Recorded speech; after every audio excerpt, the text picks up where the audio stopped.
Subscribe कीजिए हमारे YouTube channel Saxena CP classes को और बेल आइकन को प्रेस कीजिए हमारा लेटेस्ट एजुकेशनल वीडियो सबसे पहले देखने के। तुमसे हो गया प्यार कि दिल परदेसी हो गया, ओढ़नी ओढ़ के नाचूं ओढ़नी, हमको तुमसे हो गया प्यार कि दिल परदेसी हो गया।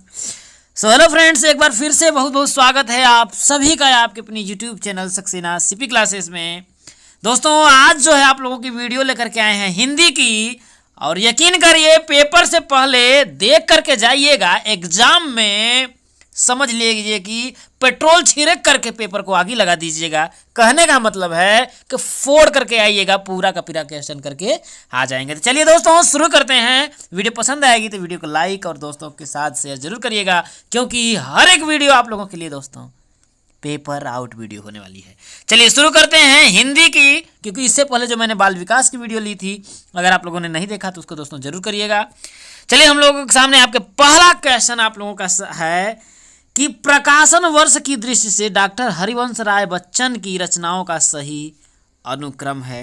ये आप लोगों के सामने 4 विकल्प दिए हैं और इनमें से कौन सी है, तो ध्यान रखिएगा दोस्तों। इसमें से आप लोगों का जो है किसके अनुसार आपसे पूछ रहा है, देखिए हरिवंश राय बच्चन की रचनाओं का सही अनुक्रम प्रकाशन वर्ष के अकॉर्डिंग पूछ रहा है। तो कौन कौन सी रचना, तो सबसे पहले अगर हम लोग बात करें तो जो आपकी मधुबाला थी वो 1935 में प्रकाशित हुई थी। किसमें? 1935 में मधुबाला नहीं, मधुशाला। क्या दोस्तों? मधुशाला जो थी आपकी 1935 में। क्या दोस्तों?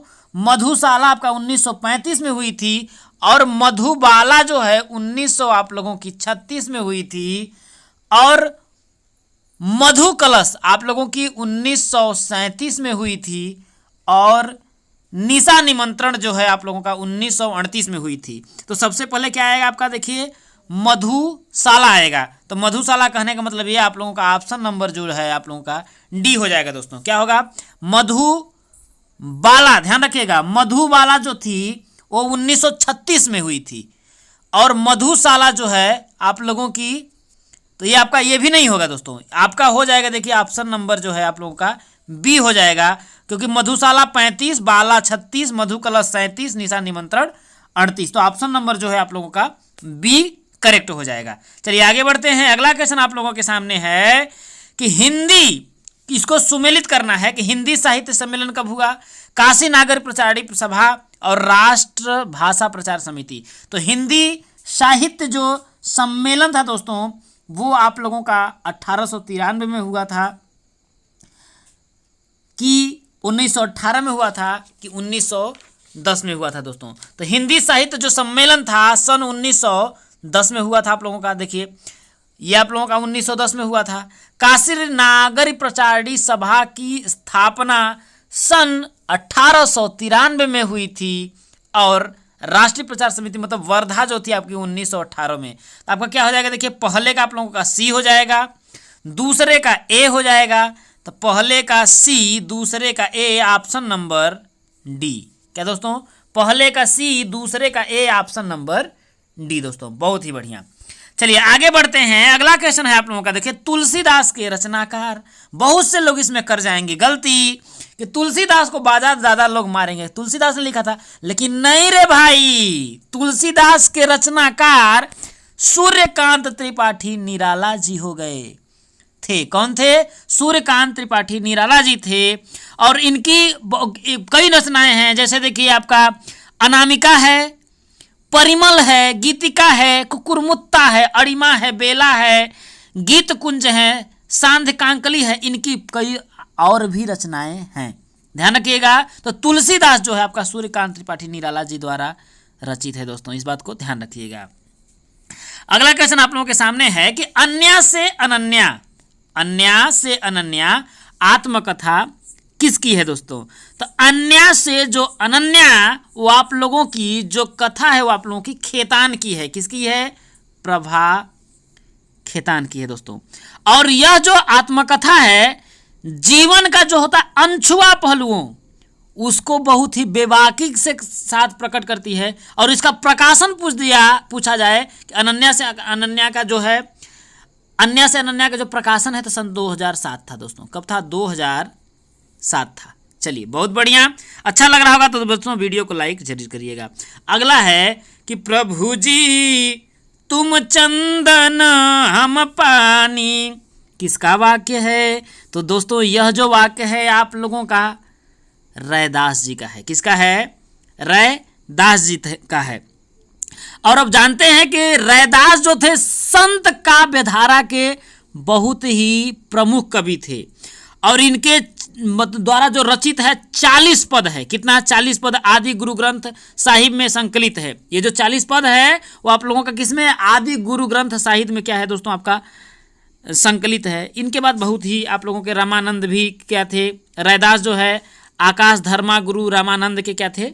शिष्य थे। ध्यान रखिएगा, रामानंद के रैदास भी शिष्य थे, कबीरदास भी शिष्य थे। ध्यान रखिएगा।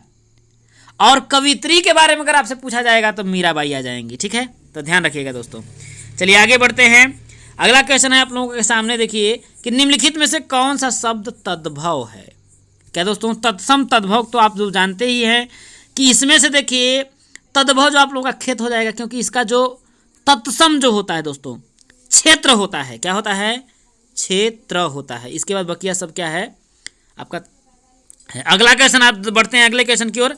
अगला क्वेश्चन आप लोगों का दोस्तों है कि निम्नलिखित में से कौन सा शब्द देशज है? देसी, वाह क्या बात है, देसी है। देसी देसी ना बोलिया को छोड़ी रे, इस देसी की फैन ये दुनिया हो रही रे। तो इसमें से वही पूछ रहा है कौन सा है देशज? धड़ाम, लाश, औरत, पतलून। तो ध्यान रखिएगा, धड़ाम से गिरा। क्या गया? धड़ाम से गिरा। तो आपका क्या हो जाएगा? देशज क्या हो जाएगा आपका दोस्तों? धड़ाम हो जाएगा। इसके बाद दोस्तों देशज जब जैसे देखिए आप लोगों का देखिए लाश तुर्की, औरत, ये जो लाश जो है आप लोगों का देखिए ये तुर्की शब्द है, औरत जो है आप लोगों का अरबी है, और पतलून जो है दोस्तों वो अंग्रेजी भाषा का शब्द है। ठीक है, देशज शब्द में आप लोगों के जैसे देखिए खिड़की आ जाता है, खिचड़ी आ जाता है, पगड़ी में आ जाता है, जूता आ जाता है, ये सभी क्या है? देशज शब्द हैं। चलिए दोस्तों आगे बढ़ते हैं। अगला क्वेश्चन है कि छछुंदर के सिर पे न भावे चमेली, कहाँ राजा भोज, कहाँ गंगू तेली, कहाँ राजा भोज, कहाँ गंगू तेली। क्या कह रहा है? छछुंदर के सिर पर चमेली का तेल का अर्थ है।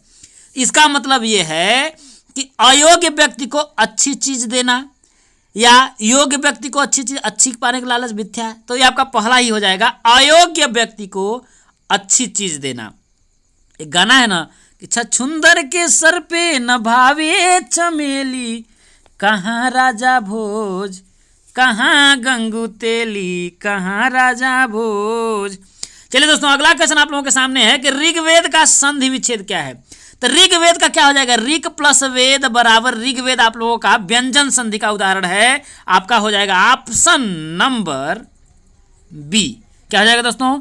ऑप्शन नंबर बी है दोस्तों। ठीक है, और देखिए अब ऐसे ही देखिए कई आपका हो जाता है। देखिए आप बीती तोहरे पर ना, खुद पर जिसके ऊपर बीतती है ना वही जानता है समस्या को।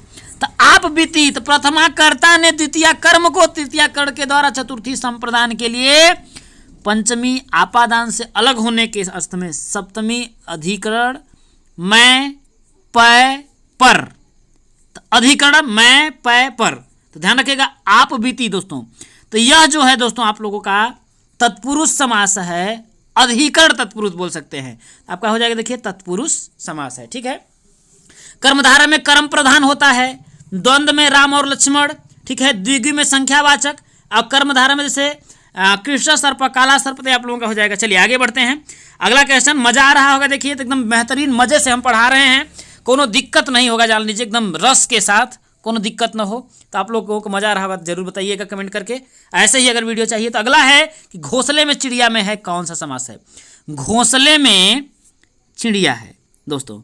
तो प्रथमा कर्ता ने द्वितीय कर्म को तृतीय कर्ण के द्वारा चतुर्थी संप्रदान के लिए पंचमी आपादान से अलग होने के अर्थ में षष्ठी अधिकरण में पै पर। तो अधिकरण हो जाएगा, घोंसले में पे पर तो आपका अधिकरण हो जाएगा। चलिए बहुत बढ़िया, आगे बढ़ते हैं। क्वेश्चन है देखिए कि उत्तर दीजिए, पढ़ना है कि गांधीवाद में राजनीतिक और आध्यात्मिक तत्वों का समन्वय मिलता है। गांधीवाद में राजनीतिक और आध्यात्मिक तत्वों का समन्वय मिलता है, यही इस वाद की विशेषता है। आज संसार में जितने भी वाद प्रचलित हैं यह प्रायः राजनीतिक क्षेत्र में सीमित हो चुके हैं। आत्मा से उनका संबंध विच्छेद होकर केवल बाह्य संसार तक उनका प्रसार रह गया है। मन की निर्मलता और ईश्वर निष्ठा से आत्मा को शुद्ध करना गांधीवाद की प्रथम आवश्यकता है। ऐसा करने से निस्वार्थ बुद्धि का विकास होता है और मनुष्य सच्चे अर्थों में जन सेवा के लिए तत्पर हो जाता है। गांधीवाद के सांप्रदायिकता के लिए कोई स्थान नहीं है। इसी समस्या को हल करने के लिए गांधी जी ने अपने जीवन का बलिदान कर दिया था। अगर ऐसा क्वेश्चन आए तो ध्यान रखिएगा, पहले आप क्वेश्चन को पढ़ लीजिए। तो क्वेश्चन देखिए, यहां पर लिखा है, देखिए कि उपर्युक्त गद्यांश के आधार पर बताइए कि संसार के सारे वाद सीमित हैं। संसार के सारे जो आपके वाद हैं वो आप लोगों के सीमित हैं, राजनीतिक क्षेत्र तक, सांप्रदायिकता तक, आत्मा तक, धर्म तक। ये आप लोगों को आपको इसमें दोस्तों बताना है। अब इसमें देखिए, आपको पहले पढ़िए, देखिए संसार के बोल रहा है सारे वाद सीमित हैं, तो इसमें क्या कह रहा है, देखिए गांधीवाद में राजनीतिक और आध्यात्मिक तत्वों का समन्वय मिलता है। राजनीतिक और आध्यात्मिक, देखिए यही इस वाद की विशेषता है। आज संसार में जितने भी वाद प्रचलित है वह प्रायः राजनीतिक क्षेत्र में सीमित हो चुके हैं। देखिए यहाँ बोला ना, राजनीतिक क्षेत्र में सीमित हो चुके हैं। और यही क्वेश्चन पूछा है कि संसार के सारे वाद सीमित हैं, तो कहाँ सीमित हैं भैया, राजनीतिक क्षेत्र तक सीमित हैं। बहुत बढ़िया, चलिए आगे बढ़ते हैं। अगला क्वेश्चन पूछ रहा है देखिए कि कनुप्रिया, देखिए 1 नंबर 42, 44 आ गया, 43 नहीं है क्या, अच्छा यहाँ पर है। देखिए अगला क्वेश्चन है दोस्तों कि उपर्युक्त गद्यांश में गांधीवाद का आधार किसे बताया गया है। इस जो गद्यांश है, इस गद्यांश में पूछ रहा है कि गांधीवाद का जो आधार है वो किसको बताया गया है। तो इसमें देखिए आप लोगों को पहले देखिए विकल्प पहले देख लीजिए, कह रहा है देखिए राजनीतिक और आध्यात्मिक तत्व को, जनसेवा और आध्यात्मिक तत्व को, ईश्वर निष्ठा और मन की निर्मलता को, राजनीतिक अध्यात्म और सांप्रदायिकता को। तो इसमें से पूछ रहा है कि उपर्युक्त गांधीवाद का आधार जो है किसे बनाया गया है। तो ध्यान रखिएगा, यहां पर देखिए पहली बात तो पूरी बात जो है आप लोगों का राजनीति की हो रही है। तो राजनीतिक हो रही है, देखिए यहाँ पर पूरा क्या बोल रहा है, देखिए गांधीवाद में राजनीतिक और आध्यात्मिक तत्वों का समन्वय मिलता है, यही इस वाद की विशेषता। आज संसार में जितने भी वाद प्रचलित हैं वह प्राय राजनीतिक क्षेत्र तक सीमित हो चुके हैं। आत्मा से उनका संबंध विच्छेद होकर केवल बाह्य संसार तक उनका प्रसार रह गया है। मन की निर्मलता और ईश्वर की निष्ठा से आत्मा को शुद्ध करना गांधीवाद की प्रथम आवश्यकता है। ऐसा करने से निस्वार्थ बुद्धि का विकास होता है और मनुष्य सच्चे अर्थों में जन सेवा के लिए तत्पर हो जाता है। देखिए तो यहाँ पर आपका क्वेश्चन था उपर्युक्त गांधीवाद का आधार किसे बताया गया है। तो आधार किसके दोस्तों, राजनीतिक और आध्यात्मिक तत्व हो जाएगा। क्या हो जाएगा, राजनीतिक और आध्यात्मिक तत्व को बताया गया। दोस्तों उम्मीद है कि आप लोगों को अच्छे तरीके से समझ में आ गया होगा। अगला क्वेश्चन दोस्तों था कनुप्रिया के रचनाकार कौन है। तो कनुप्रिया, दोस्तों कनुप्रिया के रचनाकार आपके बहुत ही जबरदस्त धर्म के वीर भारती थे। कौन थे दोस्तों, कनुप्रिया के रचनाकार आपके धर्मवीर भारती थी हैं। और रांघे राजन जो है दोस्तों, इनके जो थे कि अजय खंडहर, मेधावी, पांचाली, पिघलते पत्थर, राह के दीप, बहुत से हैं इनके दोस्तों रांगे राजाओं हैं।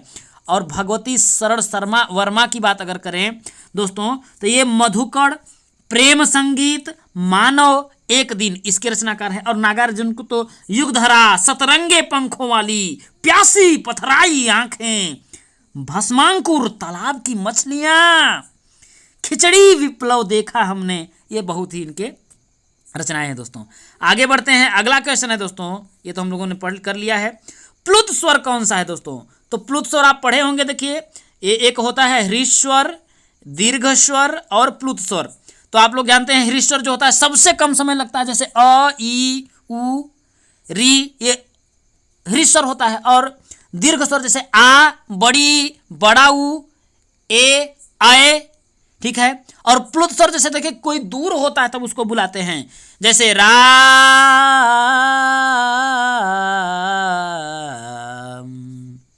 ओम। तो इसमें से क्या हो जाएगा दोस्तों, बी वाला ऑप्शन जो है आप लोगों का हो जाएगा। क्या हो जाएगा, बी वाला जो ऑप्शन है दोस्तों वो राइट आंसर है दोस्तों। उम्मीद है आप लोगों को अच्छा लग रहा होगा, तो दोस्तों लाइक जरूर कर दीजिएगा ऐसे ही वीडियो पाने के लिए। अगला क्वेश्चन आप लोगों का देखिए कह रहा है कि प्रयोजन का समानार्थी शब्द नहीं है। प्रयोजन का समानार्थी शब्द लक्ष्य, हेतु, नियोजन, उद्देश्य। प्रयोजन का जो है समानार्थी आप लोगों का दोस्तों जो है शब्द नहीं है। तो क्या लक्ष्य नहीं होगा, क्या हेतु नहीं होगा, या उद्देश्य नहीं होगा? तो प्रयोजन एक उद्देश्य हो जाएगा दोस्तों, ये तो राइट है। लक्ष्य भी हो जाएगा, हेतु हो जाएगा, लेकिन नियोजन न दोस्तों नहीं होगा। क्या दोस्तों, नियोजन जो है आप लोगों का नहीं होगा दोस्तों, ध्यान रखिएगा। ठीक है, उम्मीद है कि आप लोगों को अच्छा लग रहा होगा। ठीक है दोस्तों, तो चलिए आगे बढ़ते हैं अगले क्वेश्चन की। क्वेश्चन नंबर हम लोग 47 पे आ गए हैं। रिजु का विलोम शब्द क्या है? रिजु का विलोम शब्द क्या होगा दोस्तों? तो रिजु का विलोम शब्द क्या होगा, देखिए वक्र हो जाएगा। क्या हो जाएगा, रिजु का विलोम शब्द क्या है दोस्तों, वक्र हो जाएगा। देखिए सरल, त्रिकोण, सीधा। तो देखिए सीधा, सरल, रिजु के समानार्थी शब्द हैं। देखिए सीधा जो है आपका और ये जो सरल है ये रिजु का क्या है दोस्तों, समानार्थी। कि रिजु का मतलब सीधा है। ठीक है दोस्तों, तो चलिए आगे बढ़ते हैं। अगला क्वेश्चन आप लोगों के सामने है। देखिए कि निम्नलिखित विकल्पों में से किस विकल्प में विशेषण का निर्देश अशुद्ध है? क्या दोस्तों, इसमें से विकल्पों में विशेषण का निर्देश जो आप लोगों को बताना है, इनमें से कौन सा दोस्तों आप लोगों का अशुद्ध है? ढाई, अपूर्णांक बोधक, सही बात है। दूसरा क्रमवाचक, वह नौकर, कोई विशेषण नहीं है। तो यहाँ विशेषता देखिए, नौकर कौन, वह नौकर। नौकर कौन, वह नौकर। तो ये आप लोगों का दोस्तों गलत है। क्या है दोस्तों, ये आप लोगों का दोस्तों गलत है। ठीक है, आगे बढ़ते हैं दोस्तों। अगला क्वेश्चन आप दोस्तों, आप भला तो जग भला। क्या दोस्तों, कह रहा है कि आप भला तो जग भला। वाक्य में सर्वनाम के किस भेद का बोध होता है? सर्वनाम के किस बोध का होता है दोस्तों? तो देखिए कह रहा है कि आप भला, अरे खुद अगर है ना, जैसे लोग कहते हैं ना कि आज का जमाना जो है पैसे पर मरता है, क्योंकि मानते हैं ना कि पैसा पैसा करती है, तू पैसे पे क्यों मरती है। दुनिया पैसे पे मरती है। अगर आपके पास पैसा है ना तो बाबू सोना सब होगा, अगर पैसा नहीं है तो लात मार करके बहिया देगा। ठीक है, तो आप भला अगर खुद का भला है, अगर आप खुद का भला करेंगे तो जग का भला होगा। इसका मतलब ये किसका उदाहरण है, निजवाचक सर्वनाम का। रे भाई, निजवाचक सर्वनाम का ये जो है उदाहरण है दोस्तों। ठीक है, तो सर्वनाम मुख्यतः अगर आपसे पूछ दिया जाए कि सर्वनाम कितने होते हैं, तो कितने होते हैं मुख्यतः 6 होता है। पुरुषवाचक, निजवाचक, निश्चयवाचक, अनिश्चयवाचक, प्रश्नवाचक और संबंधवाचक। ठीक है दोस्तों, चलिए आगे बढ़ते हैं। अगला क्वेश्चन है आप लोगों का दोस्तों कि निम्नलिखित में से कौन सा शब्द आप लोगों का पुल्लिंग है? तो आप लोगों को इसमें देखिए रही है अगर आएगा तो स्त्री है, रहा है आएगा तो आप लोगों का पुरुष है। संतान पैदा हुई है, कढ़ी पकी हुई है, चील उड़ रही है, सरसों का साग, सरसों का साग, चील, कढ़ी, संतान। तो दोस्तों इसमें थोड़ा कन्फ्यूजन है कि इसमें से कौन सा होगा। अगर आप लोगों को पता है तो आप लोग जरूर बताइए, क्योंकि सरसों भी जो आप लोगों का देखिए स्त्रीलिंग ही होता है। संतान पैदा हुई है ये आप लोगों का है। तो पूरा दोस्तों इसमें से कंफर्म नहीं है कौन सा होना चाहिए। तो कंफर्म नहीं, आप लोग कमेंट करके बताइएगा कि आप लोगों का कौन सा इसका राइट आंसर होगा। ठीक है दोस्तों, चलिए आगे बढ़ते हैं। अगला क्वेश्चन है दोस्तों कि संख्या 51 और 52 के सही विकल्प को आप लोगों को छांटना है। देखिए तो यहाँ पर आप लोगों को दिया देखिए कि वरदंत की पंगति कुदंकली अधराधर पल्लव लोचन की। क्या, वरदंत की पंगति कुदंकली अधराधर पल्लव लोचन की, चपला चमके घन बीज जगह छवि मोती न माल अमोलन की, घुंघरारी लटैं लटकै मुख ऊपर कुंडल लाल कपोलन की, निवछावर प्राण करें तुलसी बलि जाऊं ललाइन बोलन की। एक बार फिर से बोलते हैं, बड़ा मजा आ रहा है कि वरदंत की पंगति कुंद कली अधराधर पल्लव लोचन की, चपला चमके घन बीज, बीच जगह छवि मोती नमाल अमोलन की, अघुंघारारी लटैं लटकै मुख ऊपर कुंडल लाल कपोलन की, निवछावर प्राण करें तुलसी, बलि जाऊं ललाइन बोलन की। इसमें क्या है दोस्तों, क्वेश्चन है इस पद्यांश में कौन सा रस है। क्या दोस्तों, इसमें आप लोगों से पूछ रहा है कि कौन सा दोस्तों रस है। ठीक है, तो इसमें क्या होगा दोस्तों, देखिए कि वरदंत की पंगति कुंद कली अधराधर पल्लव लोचन की। तो यहाँ पर इसका भाव जो है दोस्तों वात्सल्य का है। ठीक है, तो इसमें क्या हो जाएगा देखिए, और राम के बाल स्वरूप का इसमें वर्णन किया गया है, तुलसी ने किया है। तो ये आप लोगों का दोस्तों कौन सा हो जाएगा दोस्तों, तो इसमें आप लोगों का वात्सल्य रस हो जाएगा। कौन सा दोस्तों, वात्सल्य रस हो जाएगा। अगला क्वेश्चन है दोस्तों कि उपरोक्त पद्य किस कवि का है। तो उसमें दिया ही है दोस्तों तुलसीदास, तो इसमें बताने का कोई जरूरत ही नहीं है, दबा करके हुमच के मार दीजिएगा क्या, तुलसीदास, क्योंकि यहां अंतिम में कह ही रहा है निवछावर प्राण करें तुलसी, बलि जाऊं ललाइन बोलन की। ठीक है दोस्तों, बहुत बढ़िया। चलिए आगे बढ़ते हैं। अगला है दोस्तों कि उच्चारण स्थान की दृष्टि से कौन सा विकल्प शुद्ध है। उच्चारण स्थान की दृष्टि से कौन सा विकल्प जो है शुद्ध है। तो श जो है आप लोगों का दोस्तों मूर्धन्य वाला श है। ठीक है, ये बात आप लोगों का गलत है, सरासर गलत है। ठीक है, मूर्धन्य वाला श आप लोगों का ये है। ठीक है, ये तालव्य वाला है, और श जो है आप लोगों का दोस्तों दंत वाला है, और च दोस्तों आप लोगों का कंठ वाला है। ठीक है, तो इसमें से राइट जो आप लोगों का दोस्तों सब गलत है, क्योंकि च जो होता है दोस्तों देखिए, केटीएम दो पेटीएम करो, कैसे क वर्ग मतलब कंठ से, टी मतलब तालु से, च वर्ग, एम मतलब ट वर्ग जो मूर्धा से, त वर्ग जो दंत से, प वर्ग ओष्ठ से। इसके बाद ये जो है तालव्य वाला श है, ये जो है दंत वाला स है, यही आपका राइट आंसर है। ये मूर्धन्य वाला है, गलत है, ये भी गलत है, सब गलत है, यही वाला आप लोगों का सही है दोस्तों। चलिए आगे बढ़ते हैं। अगला क्वेश्चन है दोस्तों, निम्नलिखित में से कौन सा कथन अशुद्ध है।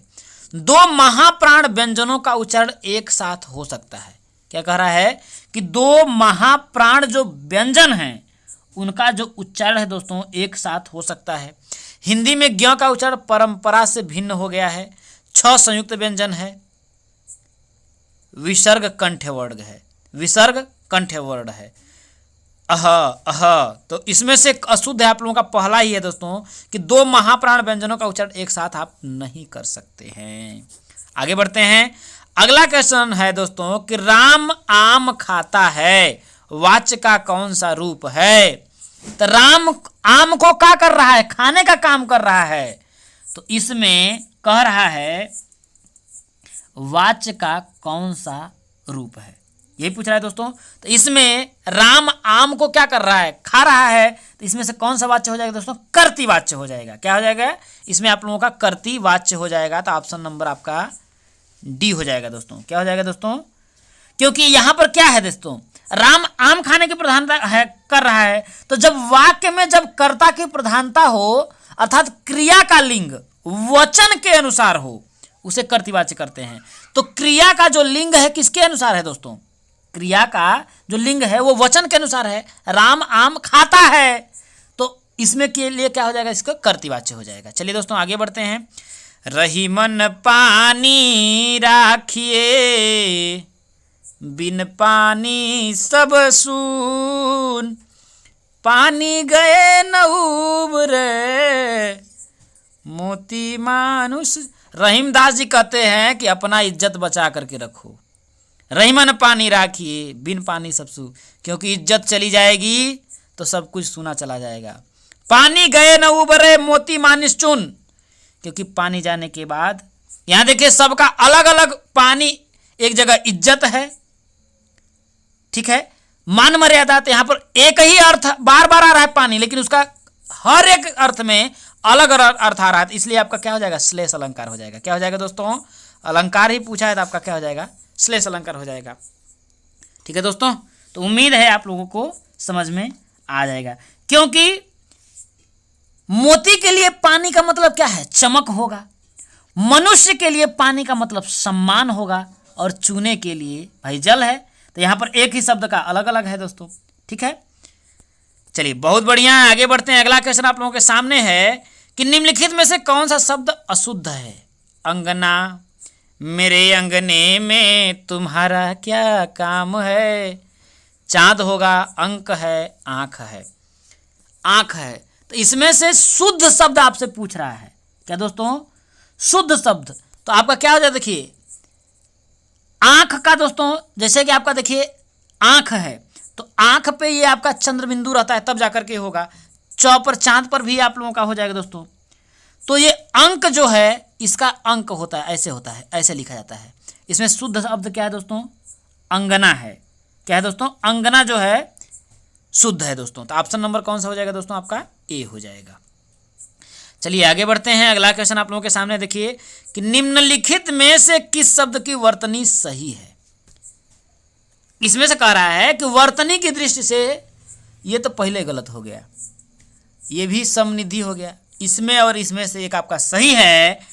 और अच्छे तरीके से देखा जाए देखिए तो सन्निधि होता है। तो आपका ऑप्शन नंबर कौन सा सही हो जाएगा? देखिए डी वाला हो जाएगा। क्या हो जाएगा दोस्तों?